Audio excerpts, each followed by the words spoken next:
今日大家嚟到一個西半山寶翠園嘅實用面積1097尺嘅設計單位，咁即將要交俾客戶㗎啦。咁我哋睇睇入邊嘅成品係點樣樣。好，入到嚟呢個單位啦，原先咧就係一個鑽石廳型嘅圖則嚟嘅。戶主咧購買嗰陣時咧，呢度有埲牆咧間咗嘅，咁整體嘅客廳咧會變得好狹窄。咁我哋點樣可以令到呢個鑽石廳咧可以睇翻同埋呈現翻整體嘅空間咁擴大咧？咁呢個單位咧用咗個現代感同埋顏色柔和嘅配搭嚟呈現啦。咁喺我呢個身後大廳嘅位置咧，做咗一個2.7米乘1.2米嘅硬板效果，做咗個連紋嘅效果嚟嘅。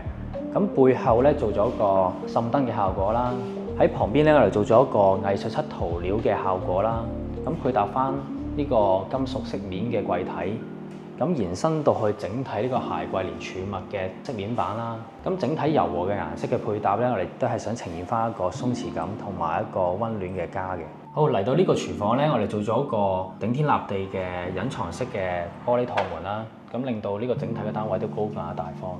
咁呢個單位咧有3個房間嘅，咁嚟到呢間房間咧，咁就係一個小朋友房間啦。咁僱主咧就會想一個舒服嘅顏色嚟配搭嚟打造嘅。